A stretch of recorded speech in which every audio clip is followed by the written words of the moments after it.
Alberto Toscano, reader in critical theory and co-director of the Centre for Philosophy and Critical Thought at Goldsmiths, University of London, joins us today. He is the author of Cartographies of the Absolute with Jeff Kinkle, Fanaticism on the Uses of an Idea, and the Theatre of Production, Philosophy and Individuation between Kant and Deleuze, as well as the translator, most recently, of Alain Badiou's Logics of Worlds and The Century. He has sat on the editorial board of Historical Materialism since 2004 and is series editor of the Italian list for Seagull Books. And so, without much further ado, I'll introduce Alberto, who will be giving his talk, Abolition Philosophy. Thank you. Okay, well, thanks a lot, Tom and Molly and everyone for attending, and it's a real pleasure to be invited to this seminar series, both for its previous participants, many of whom I greatly admire, and also obviously for the political context in which this has all been organized. So what I wanted to present really is a number of notes, working notes around the problem of abolition, and in a sense, so the title is Abolition Philosophy. My thoughts are really about the nexus between debates on abolitionism emerging from the present political conjuncture and our understanding of traditions broadly linked to the question of communism.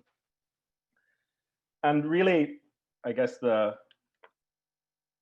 takeaway of sorts is that, in some sense, abolition philosophy is at least a possible synonym for a conception of communism that might be relevant to the present moment.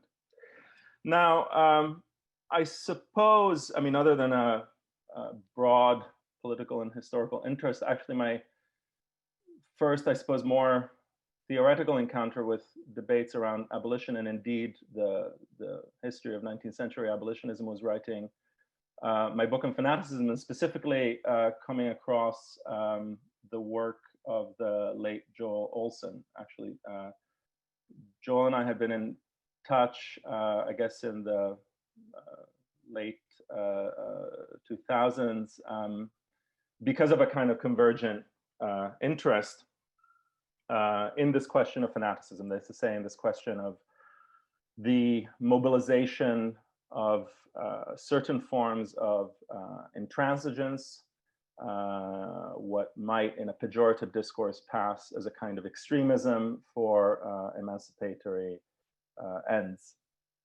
And Joel had done an enormous amount to recover and rethink not just the classical, I suppose, tradition of abolitionism, Wendell Phillips, Garrison, and so on, but also very much the formulations of abolition democracy in Du Bois's Black Reconstruction and other work generated in and out of Du Bois, not least, obviously, the work of Angela Davis.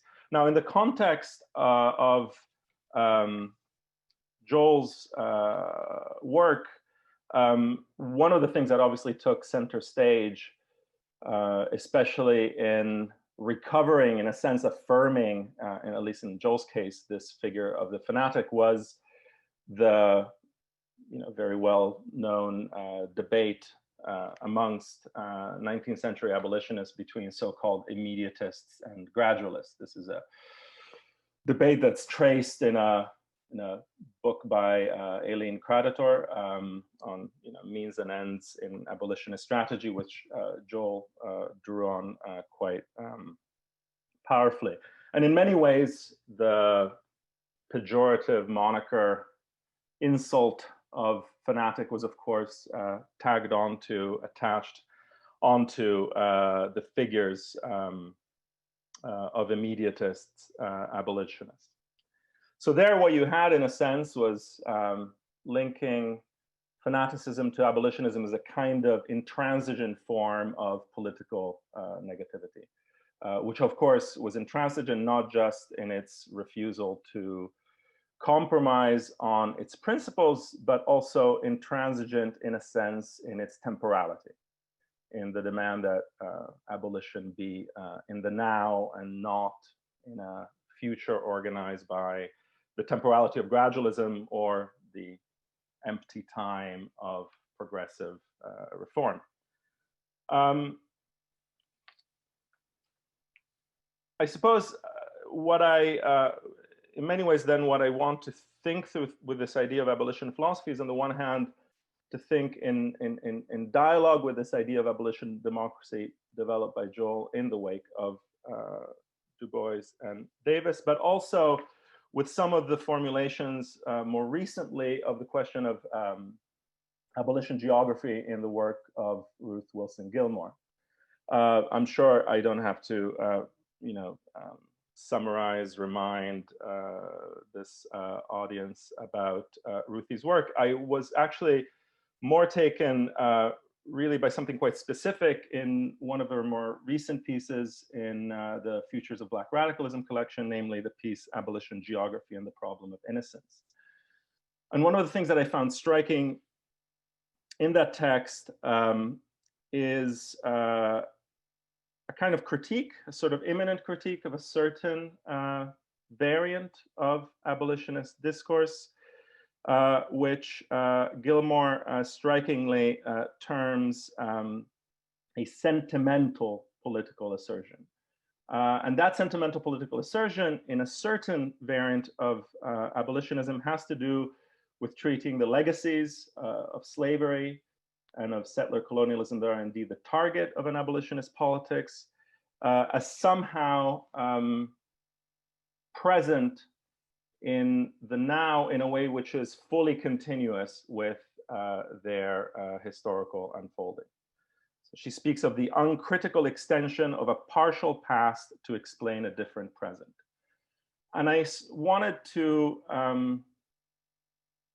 stress or bring attention to this point, partly because I think one of the key questions for articulating exactly what abolitionism may mean in the present has to do with our evaluation, our assessment of exactly what the weight, the nightmarish weight of the past might be, and how it is mediated and manifest in the present. So in a sense, for following Gilmore, for abolition geography to be a dialectical rather than just a sentimental proposition, we have to think exactly, with greater precision about the relationship between the forms carried over from these past histories of slavery and racial capitalism and our present.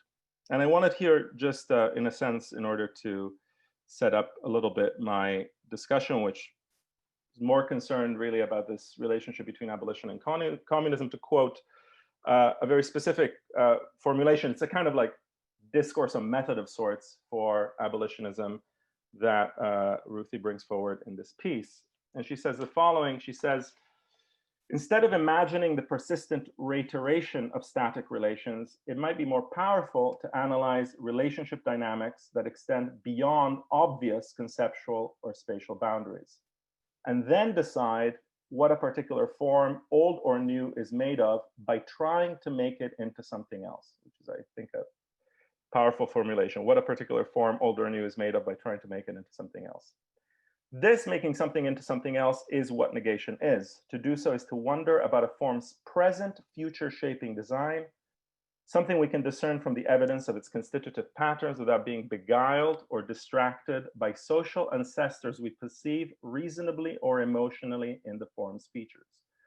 Statement at a high level of abstraction in one sense, but I think also quite incisive in its formulation of what the risk or indeed the temptation might be to be beguiled or distracted by social ancestors. So in this sense, abolition geography as determinate negation of specific regimes of racial capitalism calls for a kind of geographic, historical, and materialist sensibility. As Gilmore's granular and systemic analyses of the mutable strategies of mass incarceration and coalitions of resistance against it demonstrate, a static comprehension of the articulations of race, state, and capital would be immensely debilitating. Far from defining an untrammeled continuum birthed by the transatlantic slave trade and totally or fundamentally unchanged today, which incidentally would be a stark contravention even of Cedric Robinson's own formulation of racial capitalism, which saw its origins in Europe's own internal dynamics of domination and not indeed just in the slave trade. Racial capitalism can only be understood and fought if the historical dialectics of its form are attended to. Now, in Gilmore's work, this crucially involves linking it to the consolidation in the US and beyond of an anti-state state, or a term for the ascendance of people and parties who capture the state by denouncing it, and what, to quote her further, is the downward relocation of the social wage across the sub-polities of a territorial unity, along with bigger expenditures in the military, in addition to rising fractions of state budgets and prisons, policing, and other guard duty, while schools, hospital, arts, and leisure go begging. Obviously, a situation that we're all too familiar with. And indeed, it's something that, even though she herself doesn't develop it at great length, is obviously something that can also be found in the racializing orientation of the so-called neoliberal collective itself, from, for instance, Quinn Slobodian's more recent work, following such wonderful texts as William Ropke's 1964 pamphlet, South Africa, An Attempt at Positive Appraisal, or Milton Friedman's Defense of White Rule in Rhodesia, and the like. Now, I think what I want to stress, just for the purposes of these remarks, is really that an attention to the violence of abstraction at the core of racial capitalism requires, and indeed an abolitionist attention there too, requires a sort of sensibility, again, a dialectical rather than sentimental sensibility to the question of historical form. And I think that kind of attention is critical if we want to really confront not just what abolitionism, but indeed what communism might mean today. And that's really what my remarks here kind of want to center around or contribute to. So in a sense, a question, of course, for both radical abolitionism and indeed for communism itself is a question of how is capitalism to be undone, and what indeed is the character of this undoing. And I take Gilmore's remarks about the nature of negation and dialectical sensibility to the past to relate to this issue. Now, following a leitmotif in Marx's own writings, itself echoing a broader communist discourse which precedes and exceeds him, a discourse that Marx did not create ex nihilo, the major name for this undoing is indeed abolition. And as I kind of want to develop a little bit, this is a name that has some interesting philosophical resonances and histories as well. Now, trying to define what he would elsewhere call the immutable tables of communism forged by Marx and Engels, the Italian communist Amedeo Boldiga, for instance, would assert that, I quote, "The original content of the communist program is the abolition of the individual as economic subject, holder of rights, and actor of human history." Boldiga did this while also warning that abolition should not be conceived as an act of will. And of course, this question of the volitional or subjective character of abolition is one that we might want to discuss. Something that would, of course, fly in the face of Boldiga's exorbitant but suggestive demand for, quote, "a reduction to zero of the individual factor in history." This was him railing against what he called the Carlylean specter after Carlyle's notions of historical heroism that seemed to bedevil much so-called progressive thought. Now, what's interesting is that its trenchant fidelity to Marxian abolition is, of course, predicated on demarcating it from any kind of Hegelian sublation or overcoming. And this is, in a sense, even though it seems like a rather fusty and perhaps obsolescent debate, I think this philological issue of exactly what lies behind the issue of abolition is key.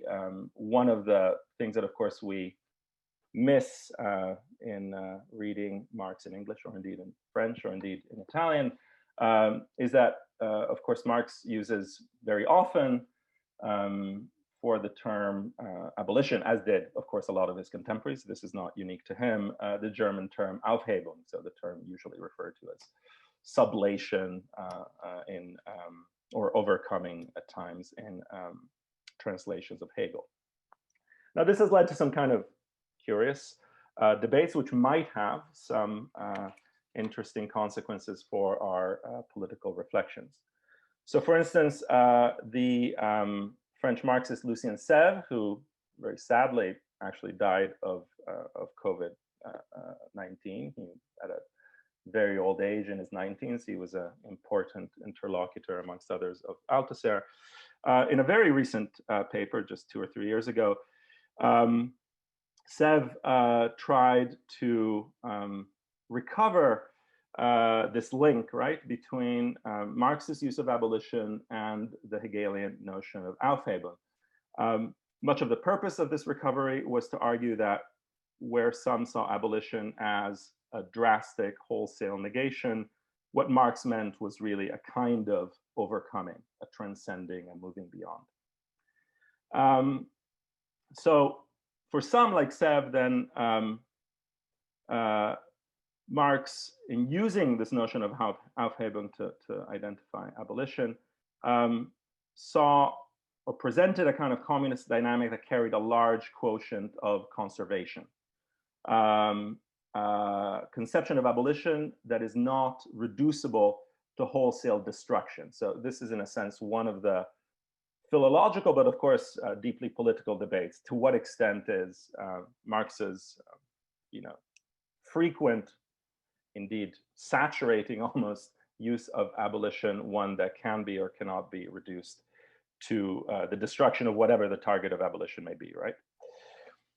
Now, another French Marxist theorist, Patrick Thoré, has written a massive tome, 600 and plus pages, around this question, a volume called L'Esprit de la Révolution, really to refute this idea that ultimately when Marx was using the concept of abolition, he was, in a sense, recovering those conservative dialectical dimensions of Hegel's notion of Aufhebung. For Thoré, this is both improbably reformist and philologically ungrounded. And so what Thoré does in this book, some of the shorter versions can be found on articles in French, alas, online, is to provide a kind of imposing audit, almost a Moretian distant reading of the Marxian language of abolition. So we have long quantitative accounts, let's say, of abolition in Marx, and they are not uninteresting in a sense. So as the object of Aufhebung, so what then gets translated into English as abolition, in the manifesto of the Communist Party alone, so what is to be abolished? We find class antagonism, the scattering of means of production, bourgeois individuality, bourgeois independence and freedom, the family and the exploitation of children, the role of women as mere instruments of production, prostitution, exploitation of man by man, of one nature by another, the town-country distinction, etc. So all of these are explicitly linked to the notion of Aufhebung. Now, it's interesting that in Marx, it's not just abolition as Aufhebung. There's another term in German, Abschaffung, and Abschaffung is actually the term most usually applied to the abolition of slavery. So when people are writing in German in the 19th century about the abolition of slavery, they use this term of Abschaffung, which also enters, again, into the language of the manifesto, but also of a whole slew of other texts by Marx. So what is an object of Abschaffung in the manifesto? Well, It's the abolition of feudal property, personal property, nationality, eternal truths, religion, inheritance, and bourgeois relations of production. So these negations are summed up and crystallized, of course, by the abolition of private property, or in Marx's mature lexicon, the abolition of the capital relation. Now, against Seb's insistence that Aufhebung is far more of a supersession, so this is Lucien Seb's view, a conserving negation or even extension, or what in French he calls a dépassement, moving past, let's say. Thoré points out that in the French translations that Marx himself approved, so famously Marx, not only could write in French, but also went through the translations of his own texts with the translators, or at least a number of them. Aufhebung in those translations checked by Marx was rendered most frequently by the French words, which of course are very similar to the words of suppression, abrogation, or abolition. Engels checked the English variants, and Aufhebung there was translated as to abolish, to do away, or indeed to destroy. So Thoré's argument is really that, contrary to the notion that Aufhebung in Marx or abolition in Marx has this idea of overcoming or supersession, that if we see how Engels and Marx dealt with their translations, they seem to be quite happy with stressing the destructive, let's say, or the more clearly negating dimension. There's, of course, an ampler galaxy of terms that Marx and Marxists drew upon, including dissolution, Auflösung in German, with its prosaic resonances with the Lösung solution, and its messianic ones with Erlösung, or redemption, pointed out, among others, by Etienne Balibar. Now, of course, the language of abolition was deeply entangled with that of slavery, not least also for Marx himself, who, of course, reported on the Civil War, and even in one of his articles pretty much ventriloquized an abolitionist speech by Wendell Phillips. So though the use of the slave analogy, so-called in Marxism, has been the object of Black radical critique, for instance, in the work of Robbie Shilliam, it is also worth noting not just Marx's passionate investment in US abolitionist politics, but also how an unorthodox Marxist politics was interwoven already in the 19th century with the so-called slaves' cause. And I wanted to just read a passage, a striking passage from Manisha Sinha's History of Abolition from 2016, where we read the following. After the US Civil War, an abolitionist labor alliance found organizational expression briefly under Marxist auspices. Former abolitionists, Chartists, Owenites, utopian socialists, followers of Proudhon, labor, and free love advocates like Andrews and Victoria Woodhull joined the First International, begun with Marx's formation of the IWA in 1864 in London. Despite Marx's criticism of utopian socialism, in contrast to his own brand of allegedly scientific socialism, many of these reformers were the first converts to Marxism. Abolitionists such as Richard Hinton, a follower of John Brown who led a black regiment during the Civil War, and William West, who had brought up the plight of wage slaves in the pages of The Liberator before the war, were prominent in the First International, which earned the support of Sumner and Phillips. Andrews translated and Woodhull published Marx's Communist Manifesto in the United States for the first time in her newspaper, Woodhull and Claflin's Weekly. After the suppression of the Paris Commune, the IWA, now headquartered in New York, held a huge demonstration in sympathy that included an all-black guard named after Thomas Skidmore. Now, you can also follow some of these, historical articulations of classical, so to speak, US abolitionism and Marxian and Marxist political strands in the pages on the Civil War of Walter Johnson's wonderful recent book on the history of St. Louis, The Broken Heart of America, which covers in a lot of detail the participation, for instance, of Marx's comrade and correspondent Joseph Weidemeyer in not just in the Union Army, but also in organizing Black soldiers and in trying, though eventually failing, to hold back resistance to any radical form of Reconstruction. Now, the nexus of anti-slavery abolitionism and the international workers' movement, of the abolition of racial domination and the abolition of capital, has made itself felt at various junctures, often involving a creative appropriation of mainstream communist discourse and dogma for Black people's liberation projects. In 1930s Alabama, African-American sharecroppers could mobilize the Communist Party as a vehicle for self-organization, for instance, as Robin Kelly has dealt with in his Hammer and Hoe.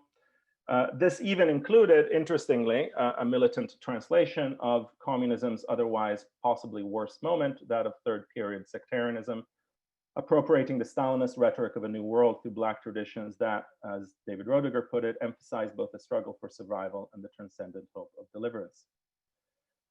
This was the occasion for which, in the domain of culture, the spiritual "Give me that old-time religion" was adapted, ending with the lyrics, "It was good enough for Lenin, and it's good enough for me." As Aimé Césaire wrote in his 1956 letter to Maurice Thorez, bidding farewell to the French Communist Party, "What I want is that Marxism and communism be placed in the service of Black peoples and not Black peoples in the service of Marxism and communism," a sentiment that could well be echoed by other subjects and in other domains. Now, as anti-racist protests against police murders and mass incarceration take hold in our own day, abolitionist imaginers have indeed come to the fore, articulated especially around, of course, the thematic of prison abolition, and more recently in the abolition of the very institution of the police. Now, there is no straight line or mutual reduction between these contiguous but different senses of abolition. And I think this is worth stressing also to do justice to the point that I wanted to stress at the beginning about that kind of dialectical sensibility to forms and their negation that Gilmore rightly stressed. A certain abolition of capital may see the persistence of the prison. A certain kind of decarceration could be perfectly compatible with the reproduction of the capital relation. I think simply treating the abolition of capital as a kind of shorthand or a sort of summary of all other forms of negation is obviously a problematic pursuit. And yet there's much to be gained, I think, by creating or better recovering lines of communication between contemporary theories of abolitionism and the many-headed communist lineage that I've very briefly tracked here. Not least in terms of thinking the relation between the negation of the contemporary forms of domination and the conjunction of the traces or elements of liberated collective life that we might find in the interstices, so to speak, of capital. This is a context, I suppose, in which Gilmore herself in a recent interview has spoken of a red and green abolitionism as well. Such a red and green abolitionism, which is also to say a communism for the age of disaster capitalism, would perforce also have to confront the vexed issue of what is to be done with the vast socio-technical and energetic ensembles that have long made capital into a climactic ecological and geological agent. That is to say, the material infrastructure of capital that was previously not really at the forefront of most, except for rather heterodox abolitionist imaginaries. If communism may also be understood in Jacques Camat's evocative formulation as the resurrection of dead labor, how much of that dead labor, could we ask, will need to be left in the ground or disactivated, along with all the supervisory and political functions that permit its reproduction and amortization? How can we prize apart the communist use values of machinery, integral to and determined by capital, machine now stretched into algorithms, logistical and communication systems, and the whole material framework of our social relations itself innervated by multiple forms of racial capitalism, as the likes of Jonathan Beller have pointed out? How can we prize it apart from the place of that machinery in the valorization process? In that sense, whether we're evaluating the potentials for reconfiguring or refunctioning capitalist infrastructures in a communist horizon, or delineating the urgency of, as Andreas Malm has recently proposed, a kind of ecological war communism in a warming pandemic world, the questions, practical and theoretical questions that attach to the issue of abolitionism obviously can't remain, but need to rather radically extend the parameters that list, that sort of inventory of abolition that I mentioned in terms of Marx's own texts. So those are some quick, hopefully not overly sketchy notes on this issue or theme of the nexus of abolition and communism. So I think I can now open it up for a discussion. Amazing. Thank you so much, Alberto. So Tom has made a little note in the chat. If you have any questions, you're welcome to send me a message. You can also use the little Zoom functions if you want, raise your hand, etc. And we'll just get things going here with our discussion.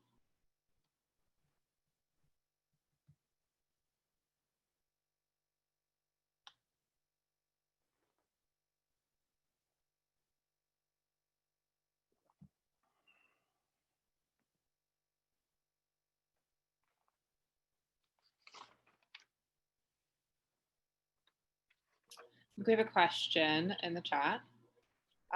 So let's see.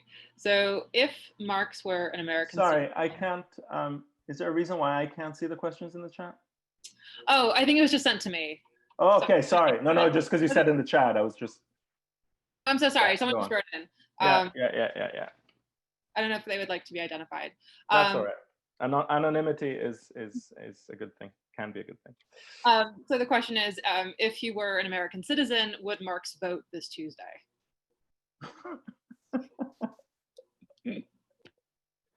Wow, that's even worse than asking whether one would vote. Would Marx vote? I can't recall any specific quotable mottos about Marx and elections. So I'm not going to. I don't think I'm going to second guess that.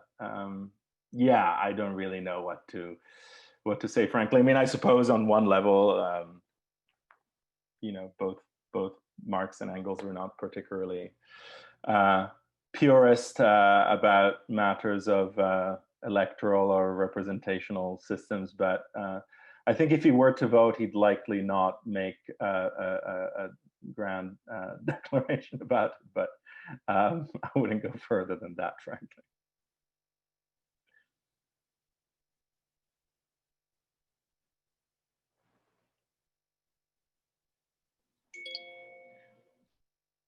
Thank you. Let's see who we have next. Tom, can I put you on the spot to throw something out? Yeah, sure. Yeah, so this isn't so much this isn't so much a question, but I've been spending some as one does, I've been spending some time with negative dialectics over the past kind of couple of weeks, or I mean, kind of longer really, but and at least within the kind of the translation that I'm presently using, the word abolition actually comes up like awfully frequently, right? Mm-hmm. I mean, I don't know if this, but and this isn't so much I'm not sure if this is so much a question as a comment, or just to see if this is a text that you've been kind of thinking with at all. But I'll just kind of read a short passage from that, which is, so this is from a bit called Suffering Physical, which is so it says, the smallest trace of senseless suffering in the experienced world condemns the whole of identity philosophy, which would like to talk experience out of this as a lie. So long as there is even a single beggar, there will be mythos. That is why identity philosophy is mythology as thought. This is the kind of more important bit, perhaps, but the corporeal moment registers the cognition that suffering ought not to be, that things should be different. Woe speaks, go. That is why what is specifically materialistic converges with what is critical, with socially transforming praxis. the abolition of suffering or its mitigation to a degree which is not to be theoretically assumed in advance, to which no limit can be set, is not up to the individual who endures suffering, but solely to the species that it belongs to, even where it has subjectively renounced the latter and is objectively forced into the absolute loneliness of the helpless object. So again, it's not particularly a question, but I'm just kind of wondering of your perhaps thoughts on I don't know, Adorno, abolition, and these kind of things. I mean, I think that question of the question of suffering and the corporeal somatic character of negativity is significant. There's a way in which the philosophical, in the sense of the idealist or identity philosophical articulation of abolition, treating it as the imminent, the internal overcoming of a particular order, obviously forecloses, sidelines that material protest, right? Like that embodied protest, which for Adorno is ineliminable from both negative dialectics and indeed any, so to speak, orientation towards a freedom that wouldn't be simply the freedom of spirit and therefore the freedom of domination, right? So I think,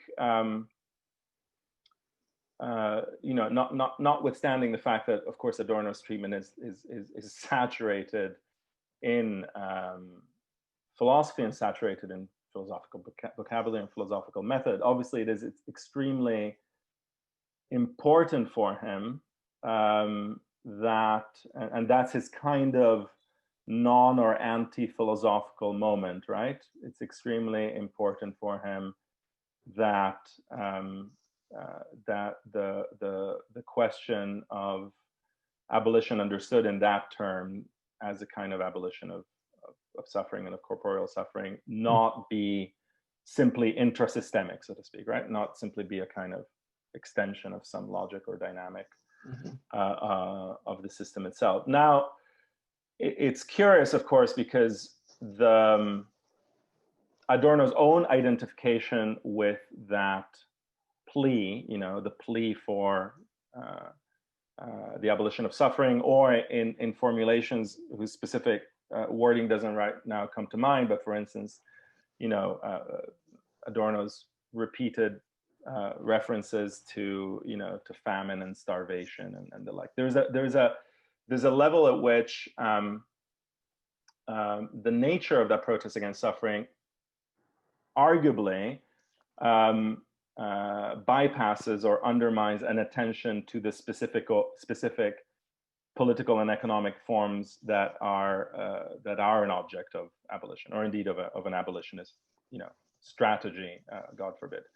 And so I think, and that's really evident, for instance, in a text that has its moments, but is also quite, in some ways, kind of quite ridiculous text, which is Horkheimer and Adorno's Towards a New Manifesto, I think was published by Verso a few years back, where, you know, at its most extreme, and this was definitely the case with Horkheimer, who notoriously turned, you know, very much to the right, so to speak, in his later years, or at least to the Cold War right, yeah.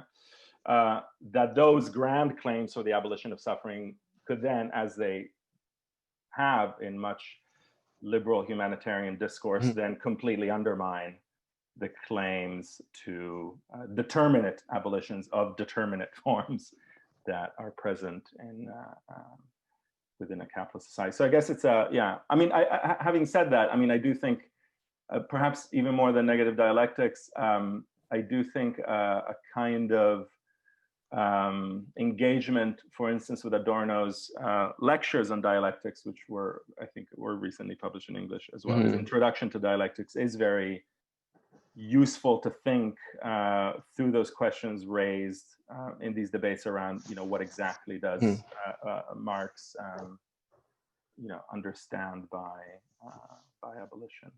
So I do think it's a, it is a useful or important direction to take.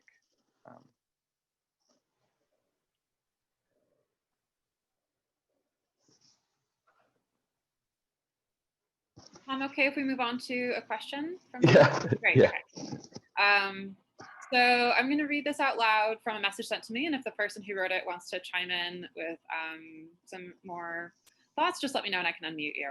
So the question is, would the discovery and implementation of directly social labor as described by Marx represent abolition in the French or German sense, as you have described these dual definitions? Sorry, could you say that again? Because it's not in front of me, so. Oh, okay.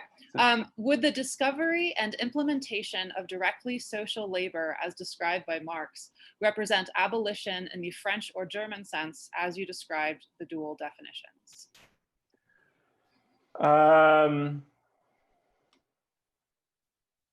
Well, I mean, as far as I understand that formulation, if the implementation of directly social labor is a synonym for, communist social relations, for want of a better word, then it would require the, it would require the abolition of social relations currently in place, and therefore, yes.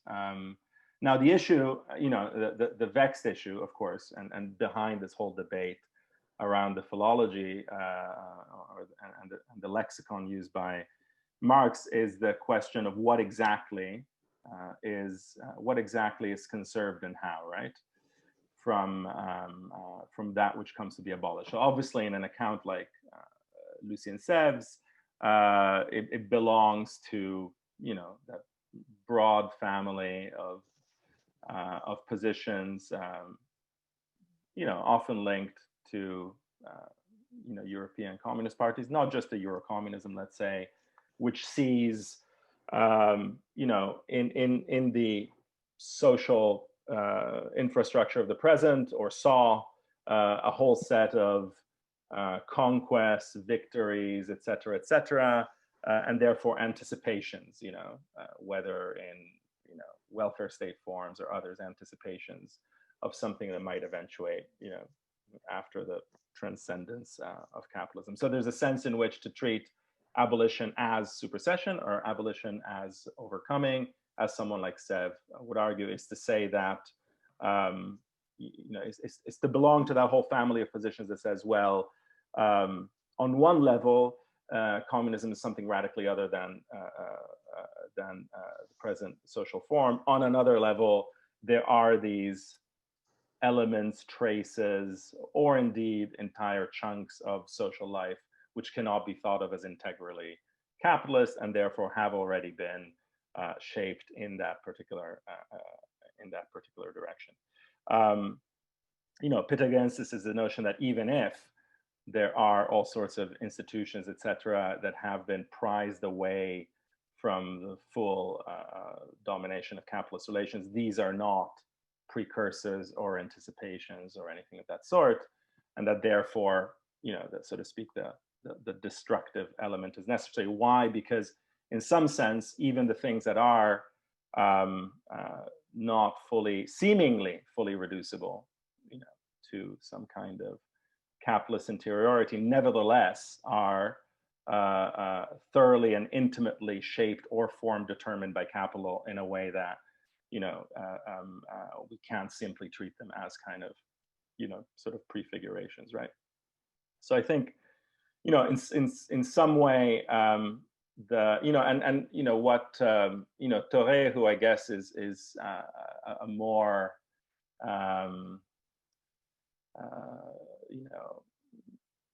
more faithful to some extent to Marx and Engels' own considerations, more like a kind of classical Marxist or Marxist and Leninist theory of transition, et cetera, says, well, actually, there is a moment of overcoming supersession, et cetera, within the Marxist strategic thinking, but it's for after the actual, it's in a sense for a post-revolutionary temporality, right? So it's almost in one of those kind of like two-moment theories, like first first abolition in the sense of radical negation, then abolition in the sense of overcoming, recombining elements of what has been left behind, right?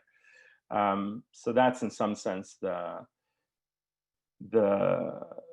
distinction, and therefore, yeah, and in some sense, then something like Thérèse then goes back, right, to the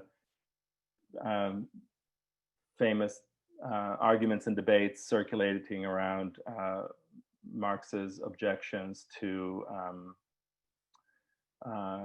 social democratic programs, right, in the Gotha program. Like, so the whole, the whole argument that, contrary to a sort of hopeful variant of revolutionary thought, the day after the revolution, so to speak, one is still, if not politically, at least socially, fully surrounded by the dreck and infrastructure and materiality of the capitalist relations that one is perhaps on the way to abolishing, right?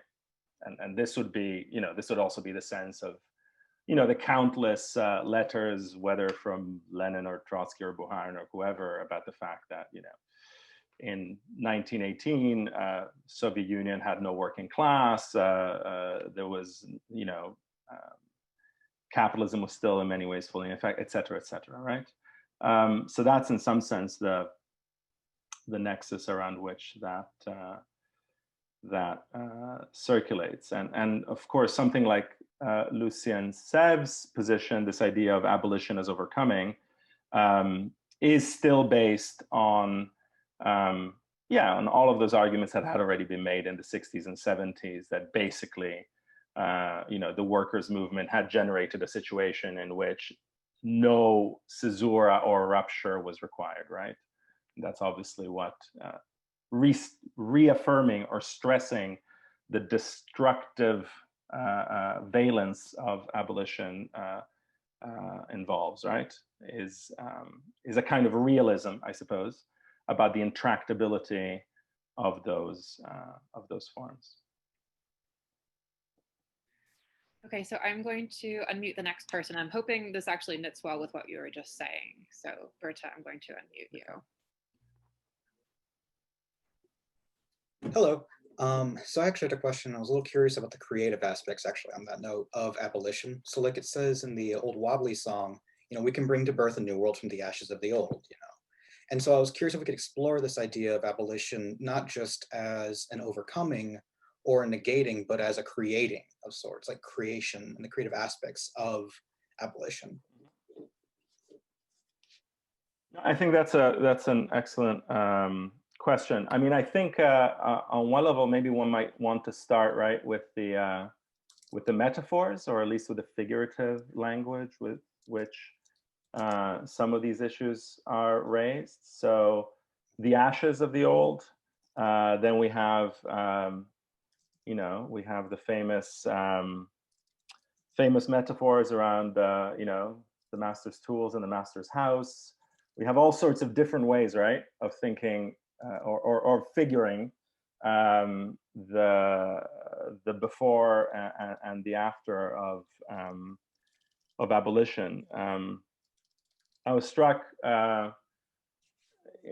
recently. I was reading some of these posthumously published texts by Althusser, and these endless amounts of textbooks and books that he was writing in the 70s for a communist party that didn't want to hear anything about them. Very curious figure, Althusser. Probably, you think most people having their esoteric writings would be these sort of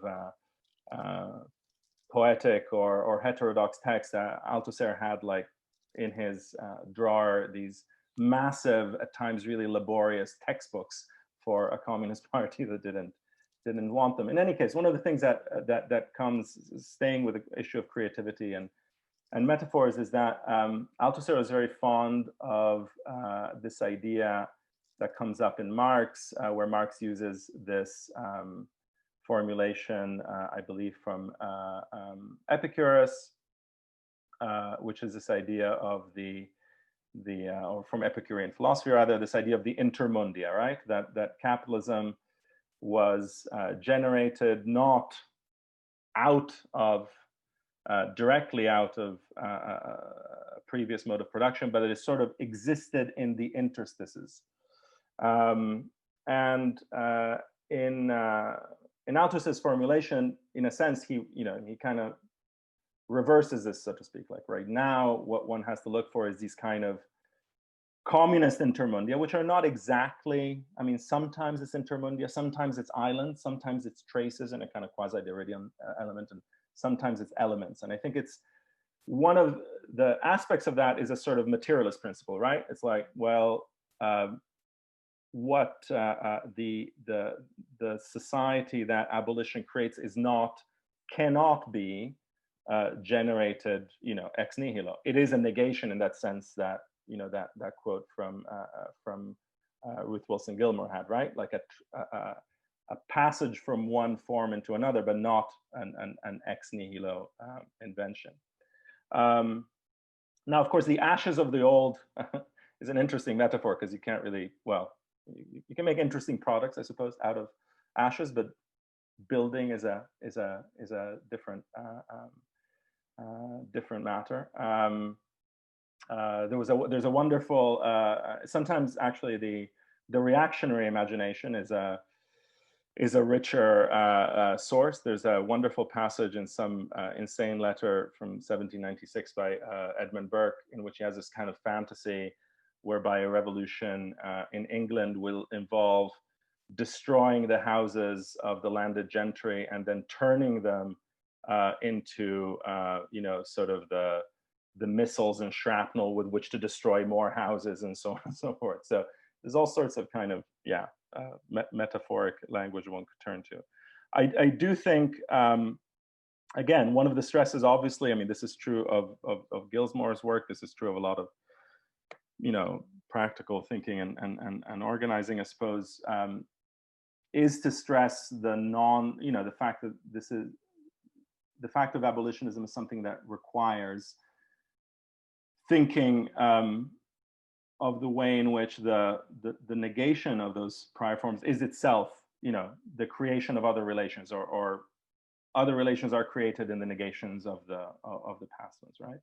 So this, again, you can find the similar conundrum within communist debates. It's famous lines about, Marx talking about, communism as in some sense instantiated by the smoking, conversing French workers and the like, the attention to these incipient or these islands, so to speak, of communism. That said, one can also risk stressing, right, the dimension of creativity, or one can also risk a sort of deficit of realism, for want of a better word. There are certain forms and certain relations whose weight is so overwhelming that imagining oneself already in a post-capitalist future might not be very very helpful, so to speak. And I think that that has been, that has also been one of those tendencies, right? To go back to the Adorno point, it's as though, okay, well, there has been this hypertrophy of critique, this hypertrophy of negativity, which doesn't propose anything, which doesn't really forge the instruments and relations of the future, et cetera. So let's, let's in a sense compensate for that, or let's bend the stick the other way by somehow imagining, or somehow affirming that in fact our lives are fully crisscrossed by myriad relationships that exceed those imposed by capital or value, and that in some sense, you know, post-capitalism is already here. Now, I personally find that not a particularly energizing horizon. I sometimes find it rather more depressing than or more inhibiting to thought and action than taking the barriers and limitations to change. And one of the reasons for that is, which I haven't talked about really much, if at all, is that I do think that one of the strands of thinking around just this terminology of abolition that I think it's important to hold on to in some way or another is the idea of self-abolition. You know, this obviously appears in the syntagm of the self-abolition of the proletariat or self-abolition of the working class. Why? Because in some sense, I think to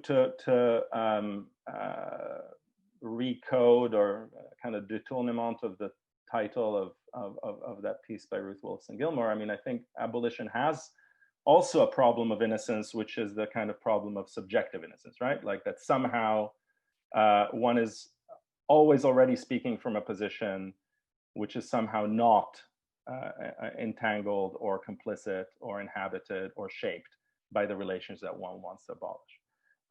This is not to say, you know, that somehow, you know, we are all from head to toe subjects of the, you know, or minions and bearers of the automatic subject of capital or what have you, but simply that, you know, there is a wisdom in a line from the Italian poet Franco Faltini in a piece called Translating Brecht. He has this line, says, you know, in the list of your enemies, write your own name, right? So I think that's also an abolitionist principle in some sense, you know, to also be attentive to the ways in which those relations of domination, dispossession, and subjection are also shaping in a massively differential way, but nevertheless shaping of behaviors and forms of life and subjectivities in ways that one,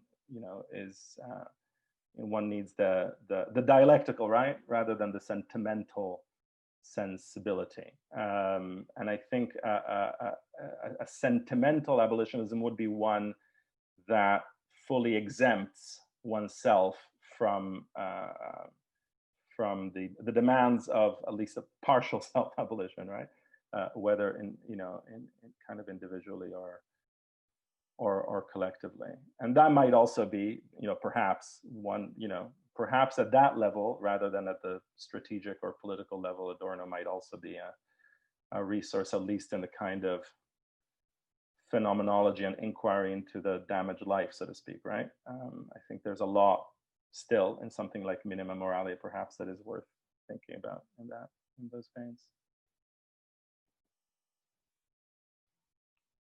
Okay, fantastic. So our next two questions are a little bit longer. So Alberto, I think I'll just send them to you in the chat so you can. Yeah, that's helpful. Okay, yeah.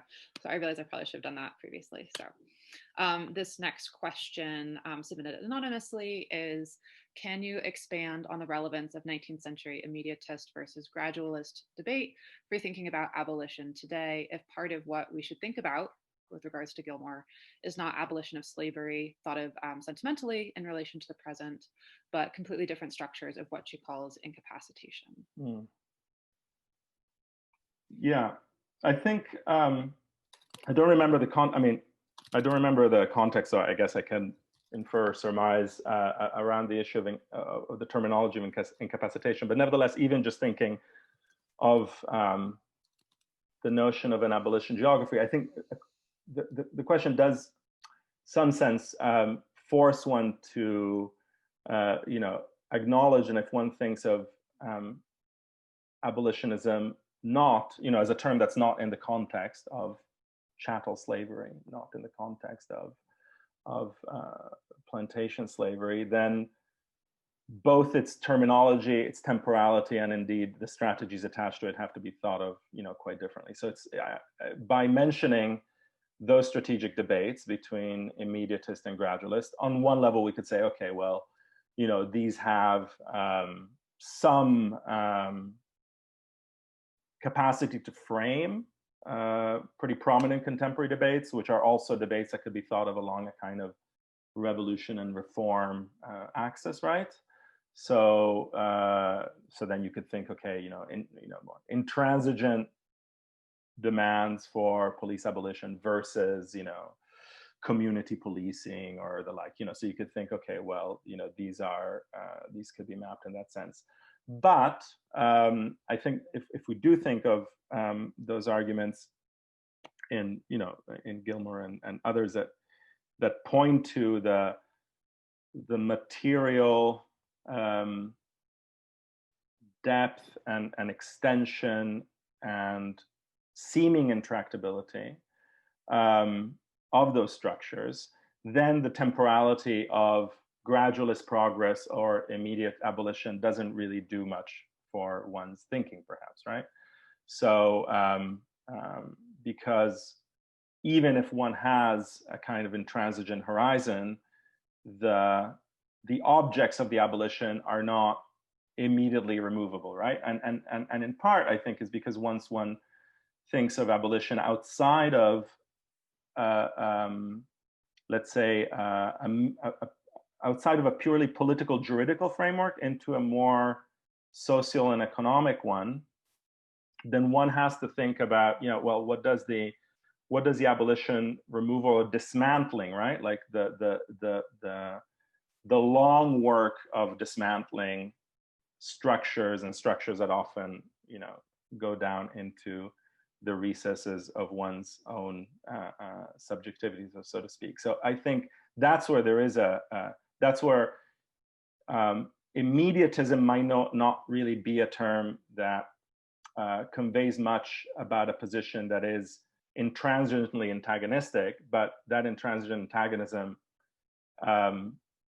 doesn't necessarily need to make a claim about the now. You can make a claim about immediatism, as did abolitionists in the 19th century, because that immediacy was a political juridical immediacy, right? And as we know, of course, even when at the political juridical level, and that's the whole point of 20th and 21st century abolitionism, even when that political juridical dimension was dealt with, i.e. the abolition of slavery in law and in politics, the structures, the shaping forms that had been generated and then transformed in the counter-revolution of property of Reconstruction and in all sorts of different phases, those forms were far less, in some sense, or far less clearly the target, right, of an abolition understood in that sense. So I guess it's also that's where the material time, let's say, that's built into some idea of abolition, which we can also link to those things that I was talking about in terms of how to translate Aufhebung and Marx, is important. Because I do think, and that is a real risk, that we often think of abolition, or there's a sense of thinking in a kind of juridical time, like this is no longer possible, this is no longer legal, this is over, which is not a time that is the time of social structures or the time of social experiences either, right? Like, so and that means that also that things that happen through time cannot be thought of as gradual, right? Like, also the temporality is a temporality that's full of events and breaks and clashes and ruptures, as well as painstaking, protracted kind of work. Yeah, so I mean that's in a sense how, like, that's one way for me of thinking through that question, I guess, is to think about whether whether the time of abolition really anymore fits, and it probably doesn't, right? The immediate versus gradual. Immediacy versus gradualism still might speak to an abolitionist subjectivity, right? Like the degree of intransigence, the refusal of reform as a horizon, right? The refusal of the idea that, you know, endless piecemeal reforms of policing will get us anywhere. That's a perfectly sacrosanct reflex, and you could call it immediatist, but it's not an immediatist strategy, let's say, right?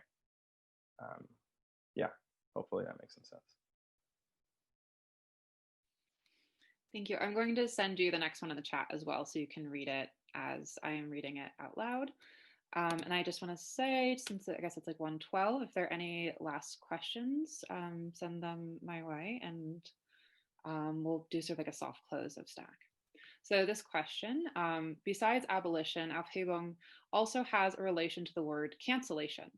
I am wondering if you could speak to that modality of Aufhebung and whether Sev addresses this in his discussion of dépassement. What is the relation between cancellation and abolition?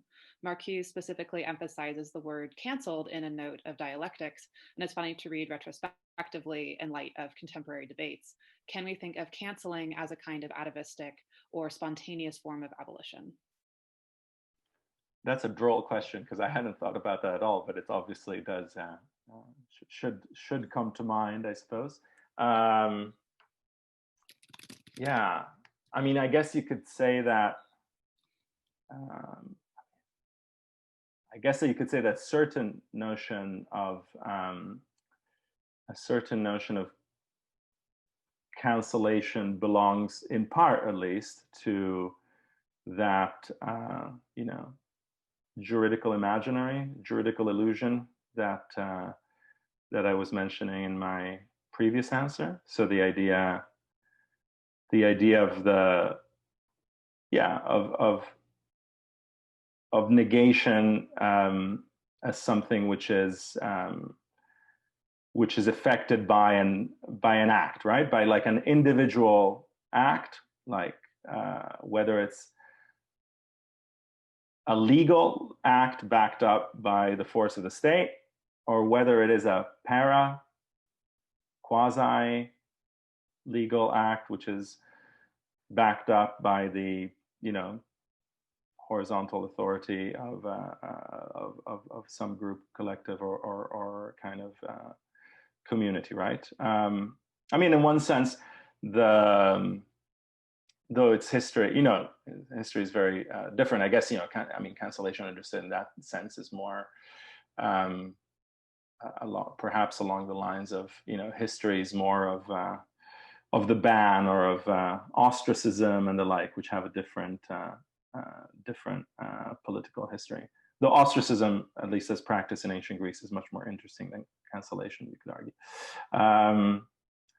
But yeah, I mean, I don't know if I have like more to say about it. I mean, I was, I mean, this is maybe terrible and terribly anecdotal, but I was quite struck, because I was talking about self-abolition, that in that recent case about an academic whose name I frankly forget, regarding her passing, so to speak, as African American, and then sort of owning up to that in a Medium blog post and the like, that ended with this formulation, which I was kind of found, together with many other people, rather kind of bewildering, which was the "I cancel myself," which I thought was a very peculiar, you know, peculiar symptom of a certain form of contemporary subjectivity. I mean, that is like the absolute, you know, like in one sense you could say, well, you are the absolute subject. You have the power to cancel yourself. It's like causa sui, I suppose. But yeah, but I do think in some sense, you know, I guess you could say that there are maybe a lot of forms of negation, whether lived or discursive or otherwise, that are in some sense in the orbit, or maybe even parasitic on certain kind of abolitionist, like actually abolitionist imaginaries. And I do think that a lot of the ones that are in that orbit or that function to substitute for want of a better word, abolition, do have the comforts given, let's say, by a certain form of juridical negation, that something is now forbidden, something is now banned, someone is now forbidden, someone is now banned, etc. And I guess that would, that you could argue that also has a kind of has its own, maybe carceral or paracarceral imaginaries attached to it, maybe, but maybe it's not that interesting. I don't know.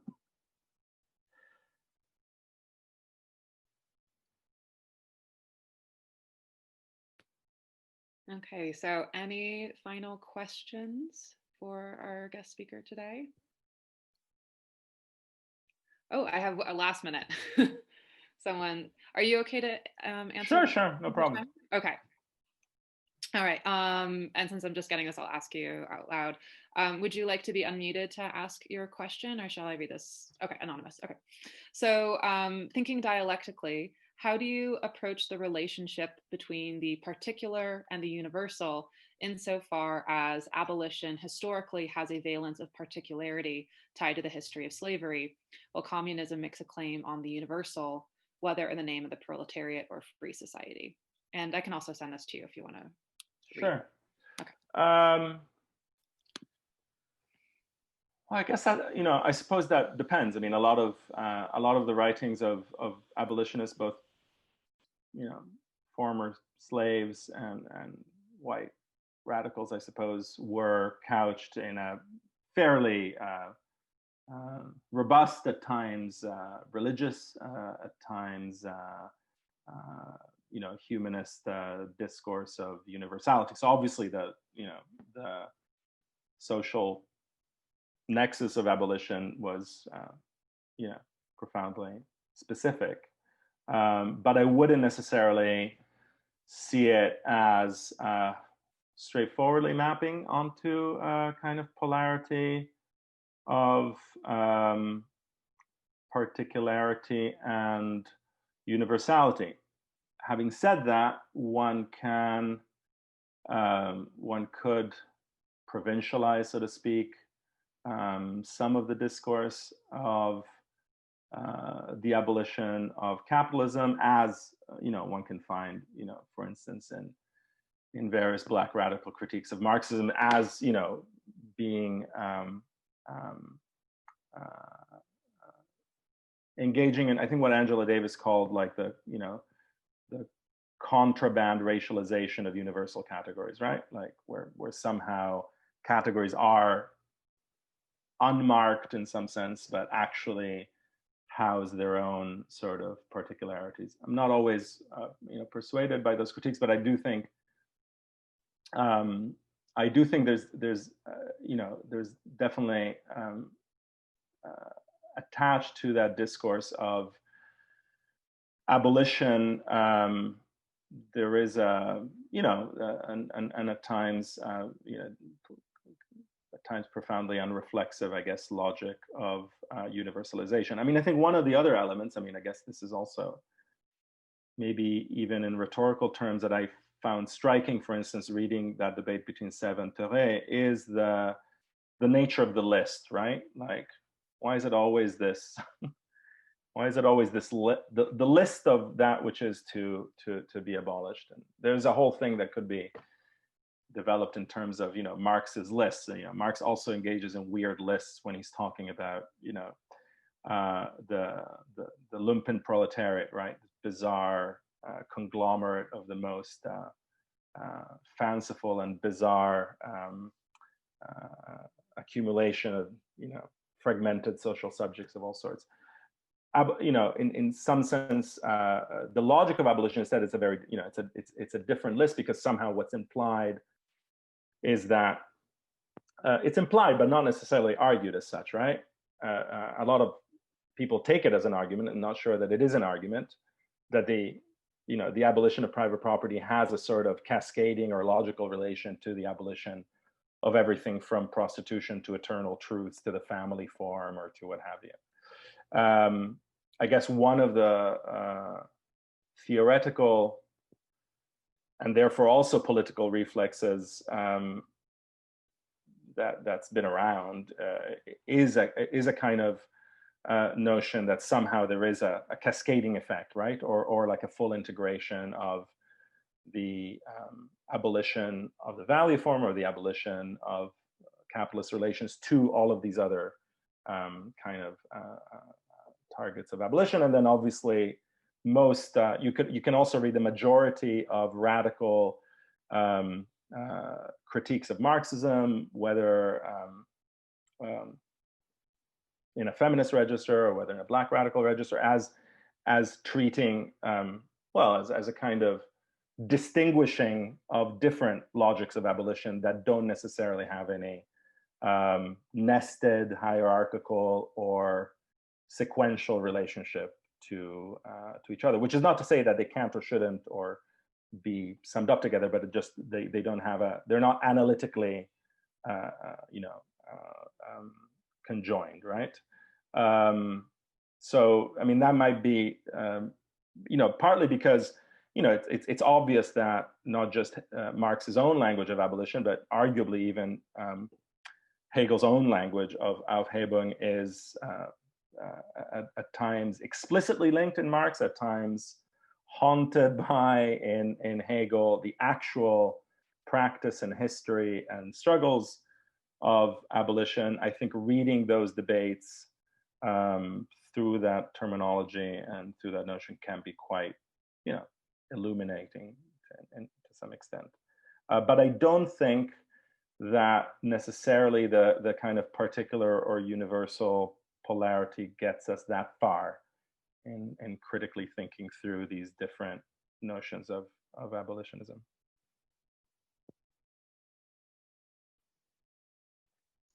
Okay, so I think that's everything for today, unless there's another last-minute question, Molly. So thank you very much, Alberto, for a wonderful talk, and you're spending time with us this afternoon, and answering all these questions too. So yeah, so thank you very much, and thank you again to kind of everyone who's joined us today. Yeah, real pleasure. Thanks a lot.